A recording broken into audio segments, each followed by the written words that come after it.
Welcome back to Celebrity Radio. It's Alex Belfield talking to some old friends and two legends of the business. Cannon and Ball, how are you? Fantastic. My name's Bobby Ball. And your name? And I'm Tommy Cannon, and it's great. We're having a great time. I was just telling you both, you were both very, very sweet to me at the beginning of my career when I started doing this job. And there you were in Panto, and you're still doing Panto today, and you're still selling out theatres. And now this new play, The Dressing Room. Congratulations. Well, thank you very much. Yeah, it's a new play. I wrote The Dressing Room, and I said to Tommy, look, I've wrote this. And then we said to my mates, Stu Francis and Johnny Casson, we're doing this play, do you want to do it? And they said, oh yeah, so we've all just jumped in and we're just having a good time with it, you know, so yeah. When did you know that it was worth putting on stage? Because it's all right writing something, but then you've got to actually know that it's funny and that people are going to want to watch it. You never know anything's funny. You can do it in front of a mirror forever. Is this your stomach or the drains, by the way? It's the drains. It's the sink. It's the sink doing a wobbler. It's not my stomach. I apologise. You could have problems on radio with noises like that, can't you? No, unless you put it out in front of an audience, you don't know. And that's what happens. You write it, we all look at it and we like this, and you put it out in front of an audience. If they laugh and love it, we're on our way. I was watching clips last night of you. You're at Viva in Blackpool, which is one of the greatest last clubs like they used to be, and there's a great atmosphere in there. It still seems like you both love it as much as you ever did. Yeah, we do, and I'm glad we didn't. Yeah, we do, we just love it. It's an absolutely fantastic business to be in, and it keeps you young. So we're very, very lucky, me and Tom, really. We've been together 55 years this year, so we're doing all right, you know. We're not doing bad, yeah. The last time I saw you was on stage in Las Vegas. I just happened to be in town that week, which was one of the worst weeks, which we'll get to in a bit, but it was also magnificent to see all you guys back together. All right. And you nailed it that night, because it wasn't necessarily a given that it was going to work, was it? No, it wasn't. We were a bit worried about it, but it did work for us, and we were very pleased. Was you there? Yeah. Oh, man, you should have come round. I can't believe it. I don't believe you were there. Fantastic. Yeah, well, I mean, listen, we had a great time in Vegas. We really did. I mean, and what's being shown now, we're clueless as much as the audience sat at home watching, because we don't know what they're showing. Yesterday I spoke to Jess Conrad about the show, and I think he's a bit worried that he's going to be portrayed as being a bit grumpy. It is an entertainment show. I mean, you've got to remember, with a sort of 4 or 5 hour long programme on ITV, they're making entertainment, not necessarily trying to show you off as a star. I totally agree, but they'll not do anything, because I love Jess. Everybody says, oh, what's he about? But it's his act. He's just, you know what Jess is like. It's Jess. I love it. There was a story went around that it could have been married for years, Jess. And somebody went to his wife and said, what did you find attractive about Jess? And he said, well, she said, we're both in love with the same man. But that's his act. He goes at himself on stage. He's really, really good. I remember playing in the Showbiz 11 with him. I forget where it was, a charity game, and he played goalkeeper, and everybody said, where's Jess? You know, he came out onto the pitch, full makeup with a mirror in his top pocket of his shirt, and that's Jess. I did enjoy it yesterday. I think we did a 26-minute interview, and I asked him 3 questions. He just did the rest himself. He will do. I love him for that. I love Jess for that. He's fantastic. When they asked you to do the Vegas programme, was there ever a doubt that they could be taking the piss out of you, or it could be some sort of parody? I mean, it doesn't look like it so far. There's always a risk, isn't there? The thing is that when we were asked to do it, nobody told us anything about it. They said, listen, do you want to go to Vegas? Well, who doesn't want to go to Vegas in show business? And, you know, so I said, yeah, that'd be fantastic. But it's only as it goes on and you've signed it all up and you've done it all, and somebody says to you, like, you do know, don't you, that there's a reality team going out with you, and all of a sudden you go, oh, here we go. And and that's what it's about. It's half reality and half variety. Right from the beginning, they were testing you, weren't they? We all just, we loved it, me and Tom. And it was great to be there, because we're all pros, and all the others are all pros. We're not young people going in a reality show. We're all pros. We've been in the business for years, so we just have a laugh at it, you know, and don't we? It was brilliant, yeah. We loved every minute of it. Loved every minute of it. I think the other good thing is, if you're just yourself, which you guys are and have been your whole career, you've got nothing to fear. If you're an act that's trying to keep it up, you're going to quickly be caught out, aren't you? Well, I always say to Tommy, and I put my fingers like that, and I say, I'm that far off leaving. And I do it as a joke. And everybody's saying to me, what do you mean when you're that far off leaving? I said, it's a joke.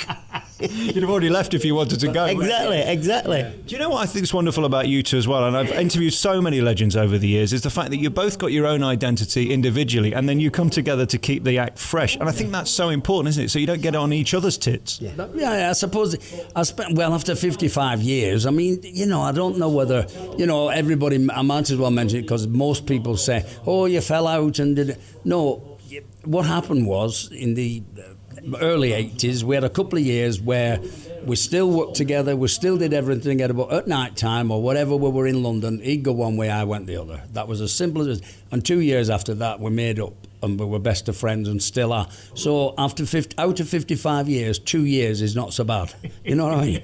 Well, if people look at a double act, it's like a marriage. So you tell me a marriage that never rose. Right, especially for that long. They don't last half as long. Exactly, so that's what it is, a marriage, yes, that's what it is. I wonder about some of the highlights of your life and career, because you've done everything. I mean, last week I was at the Ken Dodd funeral, and it was so sad to see all the legends there who were all paying tribute to this genius. I don't know how you felt about him, but I mean, there's never going to be another, is there? No, Ken Dodd was Ken Dodd. He was a one-off. I couldn't go because I was doing television, but he was a one-off, Ken, and a nice man too, so... He was a lovely man. Yeah, we met him. Do you remember when we were on the aeroplane and he was on the aeroplane with us, weren't he? Yeah. And he was such a laugh, such a character. We loved him. I think what I love about this lineup for this show is you're all guys who have been around a long time, and it's almost like you've had the best days of show business. Yeah. It doesn't feel like the days of variety are ever going to come back the way they were. No, it won't. But all of us are mates. That's the best thing. Yeah. Away from the stage, we're mates. So that's why it works. So. Very good, yeah. I do believe that it will come back because everything comes back. At the moment, the 70s styles for women and men is all back. I'll tell you a story, right? My two girls, years back, when me and Bob were together, I wore flares, right? We went to Australia, didn't I? Remember I had the flares I used to wear, and wheel tappers and shunters, I wore flares. And a few years later on, my daughters come in and said, look at these, Dad, they're brand new, look. And I said, what are they? She said, they're flares. I said, they're brand new. I said, I wore them 10, 15 years ago. She, no, you didn't. And I showed them a picture of me and Bob. And I had these flares. You couldn't see my feet, the flares were that big. And they went, oh, I don't believe it. Everything comes round in time. It comes back again. Do you think there's a hope that the Vegas show could end up touring in its own right? Because, I mean, you guys did probably 10, 15 minutes each in that show, but you could do half an hour. I mean, there's a good tour in that show. They've actually asked us to do the tour. We'll have to see what happens. Yeah, we'll have to see whether they can fit it into scheduling. We've got the dressing room going, so... Yeah. Was it thrilling to have that live band behind you as well? I mean, it really was old Vegas, and that showroom, funny enough, the year before I saw a guy called Don Rickles, who you might know from America. I mean, again, a legend, and he was failing at that point, really. He sort of needed his cues from his pianist, but even so, those showrooms have such history, don't they? It must have been thrilling to stand there. I mean, the amount of people, stars that... I mean, I went to Vegas years back, and I saw Frank Sinatra there, and I mean, he came on with his back to the audience. The comedian had just been on, and he came on with his back to the audience, and everybody were going, who's that? Yeah. And all of a sudden he just turned around and he went, Chicago. Oh, place went up like a bomb. Oh. We went in one place, and the guy who had the place, like a restaurant, bar type place, and he took us to a little room at the side, and he said, this is where Sinatra and Dean Martin and Sammy Davis used to sit and discuss. You could never go in the room because it was their room. Right. So they used to sit in there and have a drink and a meal, and we sat in that room with them. It was, where they were, like unbelievable, really. Incredible. I know you were really busy when you were there. Did you have time to have fun? Because I mean, Vegas is such fun, but I know you were filming sort of 22 hours a night. Story, and we've got to be going in a minute, but I'll tell you the story.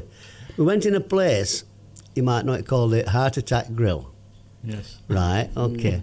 Now, when you go in the Heart Attack Grill and they give you the beef burgers, if you don't eat all the beef burgers, there's two things, right? You either get up and sing to the restaurant or you get spanked. Right? I sang, Tommy got spanked. Am I right? How much did you pay for that? I didn't. It was the strangest thing, because when I had the big thing, thinking to myself, yeah, come on, for a bit of fun, cameras are here, get the big burger. So I had the big burger, but nobody had told me that if I didn't eat it all, there was a forfeit. So I'm having a bit of fun. I said, well, I can't eat any more now of that. This girl come up, she said, have you finished? I said, well, I can't eat all that, love, you know. So she said, right. She said, and Bob didn't finish his. So she said, right, you've got a forfeit. go on the bar and sing karaoke, didn't you? So he went on that. She said, and now it's your turn. She said, because now I'm going to spank you. I said, sorry?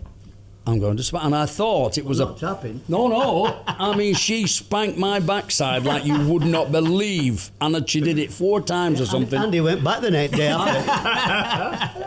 Well, you know what they say, what happens in Vegas ends up on ITV, so we'll see. Yeah. Guys, thank you so much for talking Thank to me. you. You're Well, true thank legends. We look forward to seeing this. You can find out more. Just put Cannon and Ball into Google and it comes up. The Dressing Room's on tour. I'm going to see it now. And I hope I like it, because if not, it'd be awfully awkward, won't it? You will. You will. Thanks a lot. Cannon and Ball, thanks for your Thank you time. very much, sir.